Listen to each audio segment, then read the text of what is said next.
I've been a silent lurker in this sub for a while now, and I've been wanting to share my encounter, but I'm a really bad storyteller, so please bear with me. This happened back in 2013. I was only 17 years old then. Because of my parents' constant arguments, my parents decided to go their separate ways prior to this, so we ended up living with my mom. I had a younger brother and an older sister. We live in a neighborhood where it's not necessary to lock your front gate, nor close your front doors, since everyone pretty much knows everyone. It was still in the early evening, at about 6 p.m. Mom usually comes home by 8. Now, it's important to note that we didn't lock the front gate, although it was closed, and our front door was wide open. We do this all the time because it's hot and we want the breeze to come in. We don't worry about it much because we have a screen door, which is unlocked too. My brother and I were watching TV when suddenly we heard our gate slam open. It was made of metal with this huge chain dangling on it.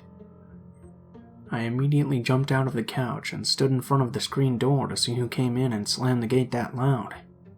It takes about 8 to 10 steps to get to our front door from the gate, and I swear on that split second where I jumped from the couch toward the screen door, the man was already in front of me, with only the screen door between us.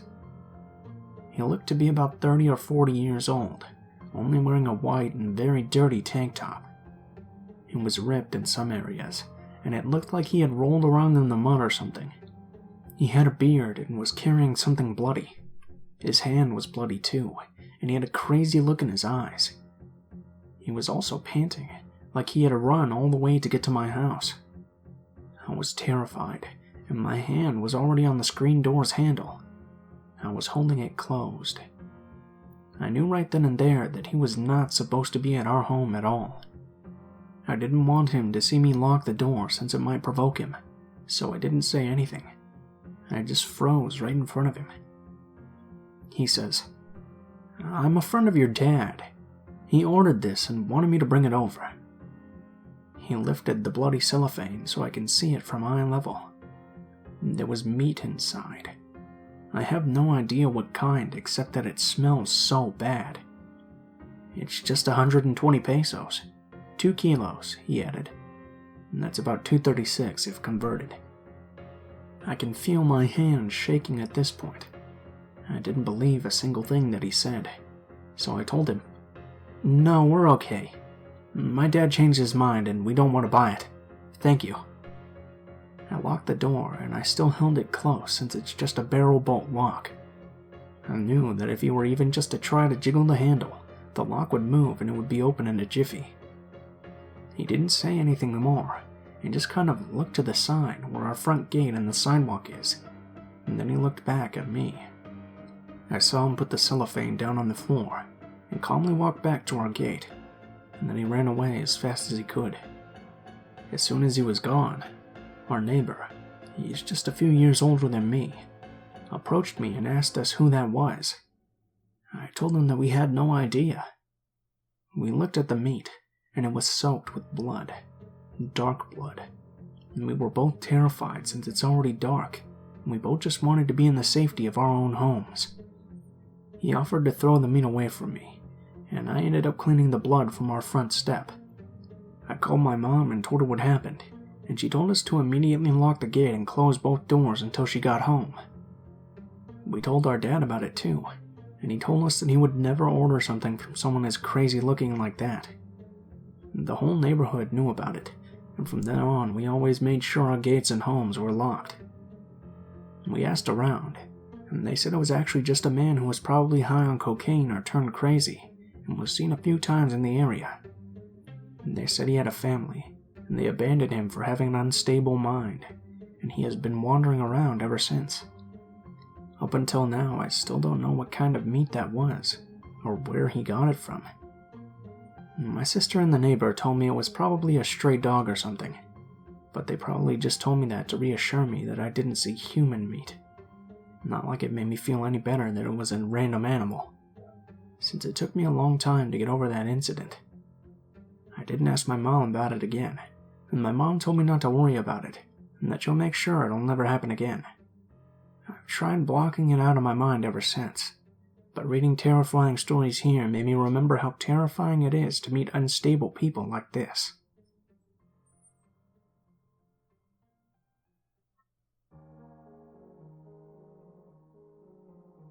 This is my other let's not meet situation, which occurred when my son was 4 years old. This time, I'm 100% sure that my kid prevented something horrible from happening to me.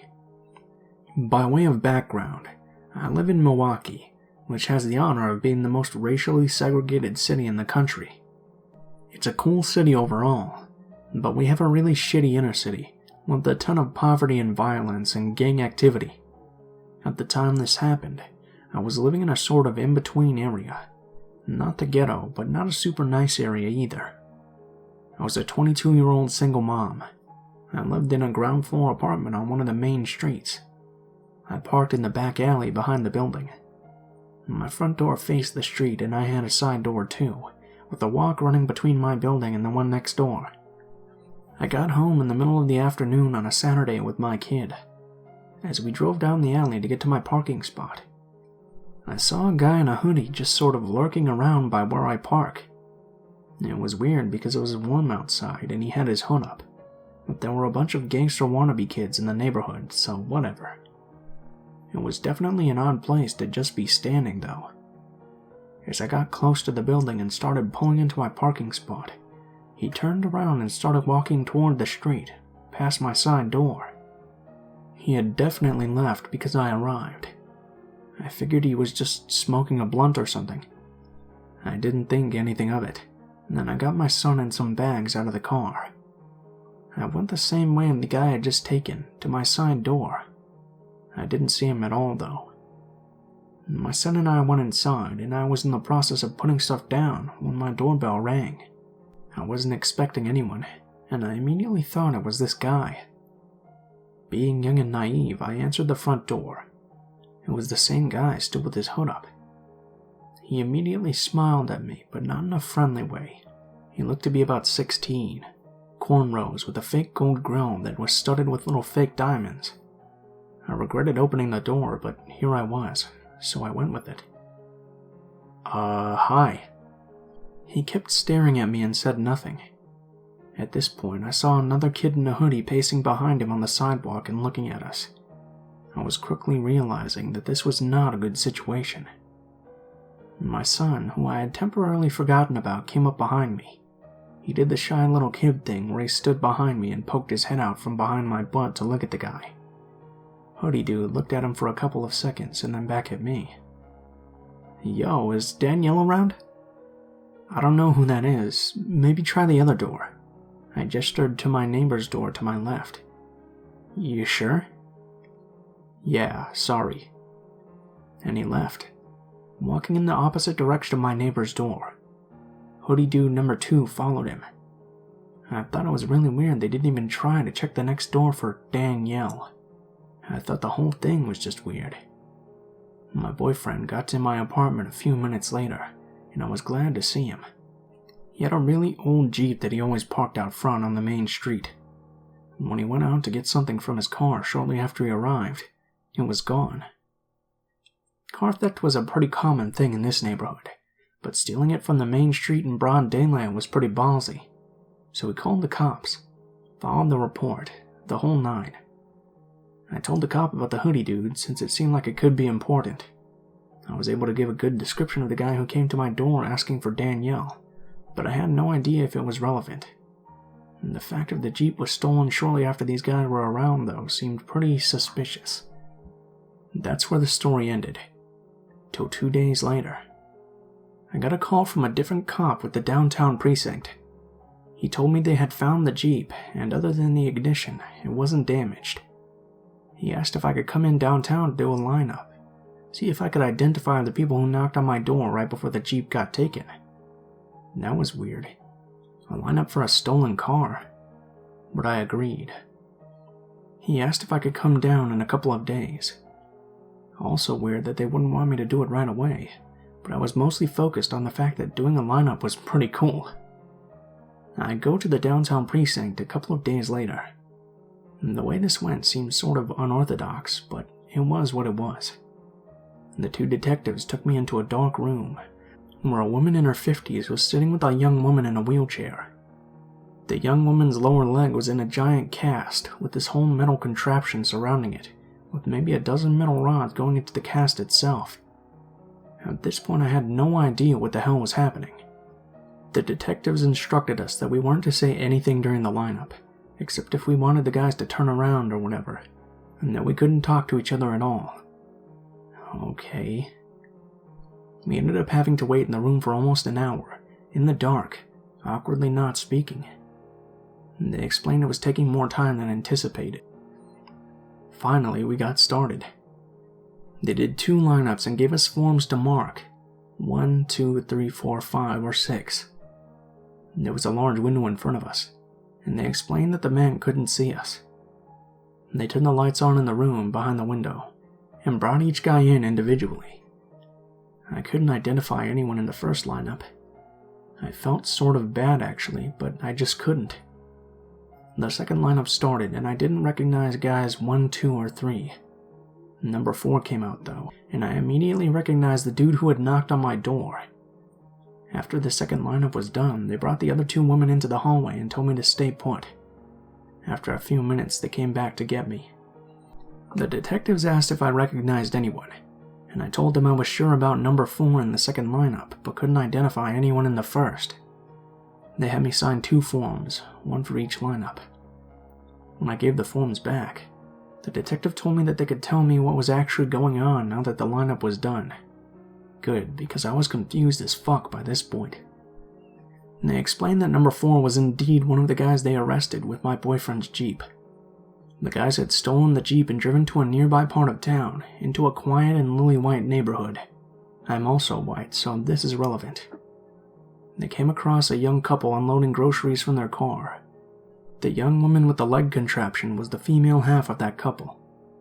They parked the stolen Jeep behind the couple, got out, and immediately shot them both. They shot the woman in the leg, and they shot the young man in the dick. He was still in the hospital in bad condition, which was why he wasn't here. The older woman was the girl's mom, and had brought her from the hospital to do the lineup. The reason it was delayed a couple of days was because she had emergency surgery to try to fix the damage to her leg. And the guys didn't demand anything from the couple, or take anything from them after the shooting.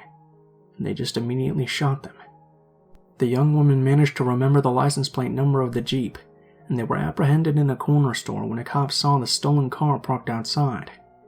The shooters were both teenagers, but being charged as adults. One of them had stupidly talked a bit before lawyering up, and had told a detective that it was a gang initiation. They had to shoot a white person. That was the price of admission. They had stolen my boyfriend's car after taking the bus out to the street I lived on.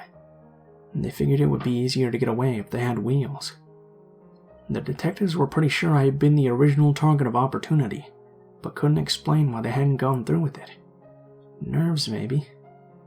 But I knew why. It was because he saw my kid peeking out from behind me. They told me I might have to testify if the case went to court, and told me I'd hear from the DA's office when they needed me.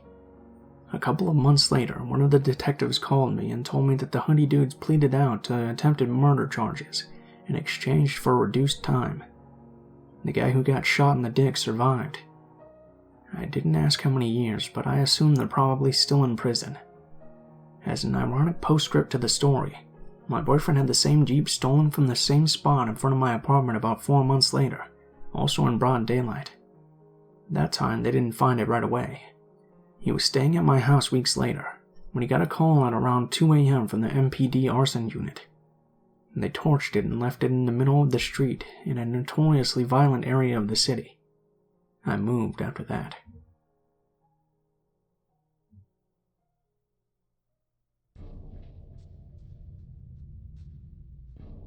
This happened about 2 months ago. The night before the invasion, I hadn't gotten any sleep because my friend was visiting for my birthday and snored like a train. I was absolutely exhausted the next day. I went about my day, but that night I had changed my routine because I was super tired.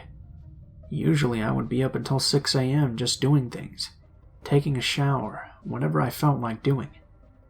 I live in student housing, and because it was the summer, it was only me and my other housemate, who I'll call Drew, living there. Now, I would like to mention that my room door is very stupid sometimes. You have to push on it extra hard for it to actually close. Sometimes I would think it was closed and locked, but the reality is that the door is locked but not closed, and thus it could be easily pushed open. This has happened to me before, where I would wake up to Drew entering my room. I was lucky that night that the door wasn't being stupid. Anyways, my bedroom is close to the kitchen, so I can hear everything going on outside of it. That night I was in some very deep sleep, because usually any noise wakes me up. I remember vaguely hearing cabinets being opened and closed, and the jiggling sound of my doorknob. I thought that I was dreaming all of this up. I didn't think too much of it until later. About 6 a.m., I woke up to the sound of my phone going off, and the first thing I read is a text from Drew saying that the police are coming. After reading this, I'm wide awake. Why? We've been robbed. I thought this was odd because why would Drew be texting me? Why doesn't he just come knock on my door? I honestly believed this was the robber texting me. I know, stupid thought. Waiting for me to come open my door and then attack me. So I told Drew to tell me something only I would know, and then come knock on my door. To which he did, and I was relieved to see him there. Then he tells me what happened. Let me tell you, Drew is a very promiscuous guy. He wanted some action at 5 a.m., so he decides Craigslist is a great place to find somebody. He ends up finding someone, and they decide to meet at our home. Drew gives him our address, but last minute the Craigslist guy tells Drew to come over to his place instead, so that's what happens. Craigslist guy gives Drew his address, and Drew tells him he'll be there in about 15 minutes. Somewhere in this conversation, Drew tells the Craigslist guy that he has a female roommate, me, at home as well. From my past experience with Drew's partners, they always seem to ask if other people are home. Anyways, as Drew leaves, he doesn't lock the front door, and he never locks his room door either. He goes to location. Drew goes to the location, but the guy never answers the door, so he comes home. When Drew comes back home, he notices the shoes by the front door in the wrong place, and certain things in the kitchen look weird. He enters his room and it's a mess. His valuables like his laptop are gone. Things are scattered all over. He calls 911, but the police can't do anything because it's student housing and we don't have cameras. Turns out, Craigslist guy was a burglar. Turns out I didn't dream of the cabinet sounds or the jiggling doorknob. It was that guy going through our home. I'm not sure what would have happened if my door wasn't being a proper door that night. I feel like I'm super lucky that I was so tired and dead asleep that night, because if I wasn't, I would have stupidly walked out of my room and asked Drew what he was doing, only to find out it wasn't Drew at all. Thinking it was a home invasion would have been the last thought on my mind. I wouldn't have been armed, and I definitely would have froze up. Who knows what other intentions that guy would have had. Needless to say, the thought of everything that went right makes me feel so grateful, but thinking of what could have gone wrong unsettles me. I think I was very lucky. I wonder if the Craigslist guy would have broken in if the front door wasn't left unlocked. He couldn't have known Drew wasn't going to lock the door, so he probably was outside the moment Drew gave him the address. Mine and my other roommate who hadn't moved in yet.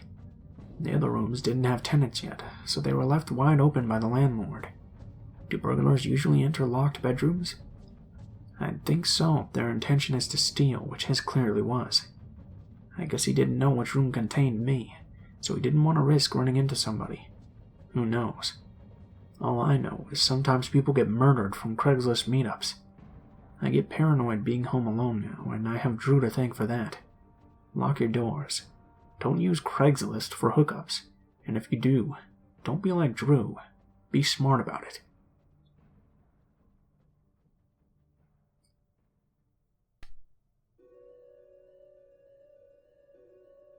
I was about 6 or 7 years old when this happened. I remember my grandmother picking me up from school early that day. I used to fake sick all the time just to get away from being bullied at school. Needless to say, I was always made fun of for being more feminine than the other kids, and living in West Tennessee wasn't the best place for a little queer boy like myself. Whenever my grandmother would pick me up from school, we would almost always go to McDonald's. It's right by the interstate, and since we lived 30 minutes away from my school district, the snack was necessary. If we had time, she would let me play in the huge play place complexes.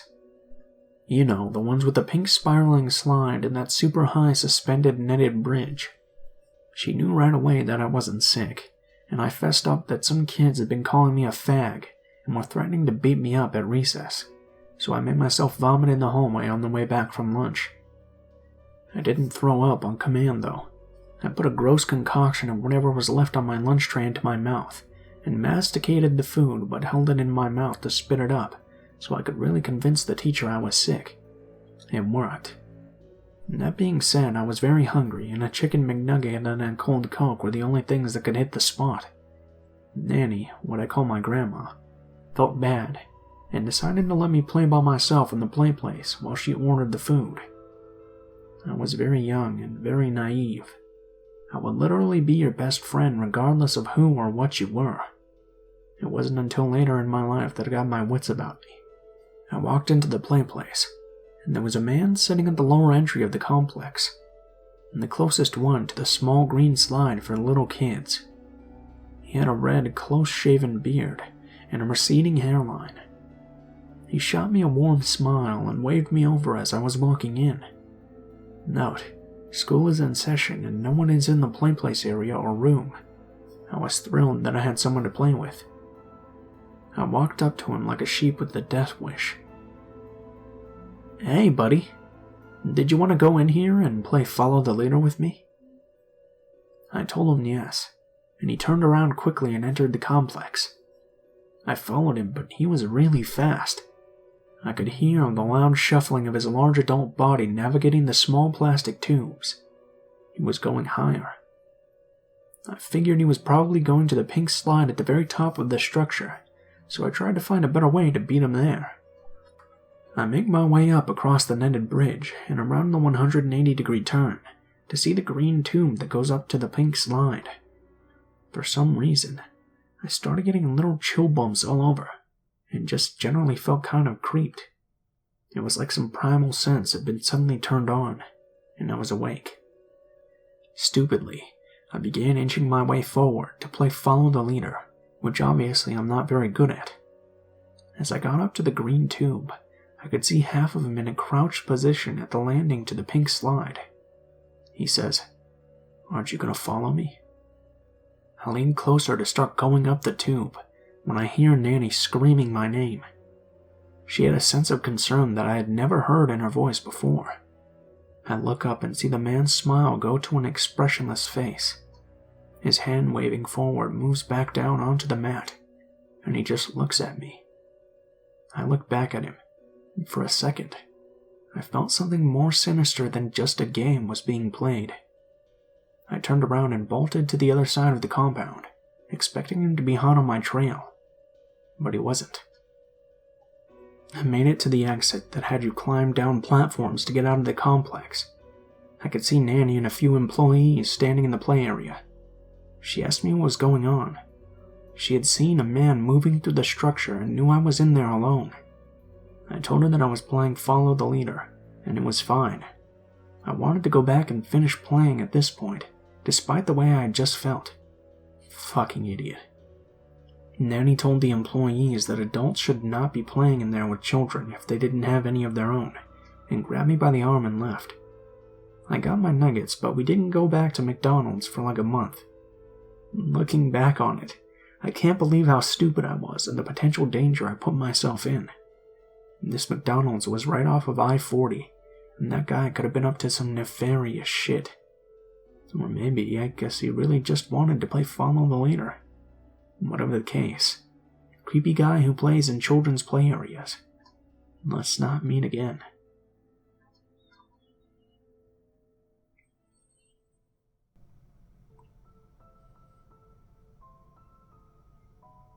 What is up, guys? Blue Spooky here, as always.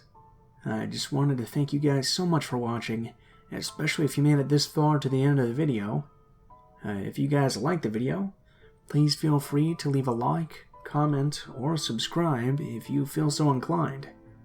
If you have any feedback or suggestions for stories you'd like to see, or anything like that, be sure to leave a comment below, because I always read all of the comments. I have a pretty big update for the channel for you guys. So, as you guys probably know, things have been pretty rough lately for the YouTube horror narrator community. Basically, on YouTube, a bunch of advertisers pulled out, and now everybody is getting way less returns on their views and everything like that. So, I wanted to announce that I finally set up a Patreon account where you guys can donate and contribute to the channel if you like. Of course, it's never necessary. None of my content will ever be necessary to be paid for or anything like that. Basically, what Patreon is it's just a tip jar for artists if you feel like supporting them. Of course, if you don't have the money or anything like that, please don't feel like you have to or anything. It's just there for people who want to. So I'll be leaving a link to that in the description of the video, and also probably in a comment with the timestamps for stories for this video. Please give me feedback on what you guys think about that. I'm a little bit nervous about it, but I hope it will go over well, and I hope you guys understand why I'm doing that. If you'd like to contact me, or if you have any stories you'd like to send in or that you'd like me to read, please be sure to take a look in the description of the video below. There will be links to all of my social media, including my Facebook, Twitter, and Gmail accounts. Send me a message on any of those, and I'll try to get back to you as soon as possible. If you do decide to send in a story, please be sure to include in the header of the email, or whatever you choose to send, what the title of the story is, what the theme of the story is, if it has any, and how you would like to be credited in the description of the video the story appears in. If you're curious about the music used at all in this video, the music is always in the description below, in the order which it appears in the video, and I also leave links to the artists themselves in case you like their music and would like to give them support and check out more of their work. And of course, if you have any constructive criticism, please be sure to leave it in the comments below, as I'm always looking for new ways to improve the channel. Thank you guys so much for watching, and I hope you guys have a wonderful day.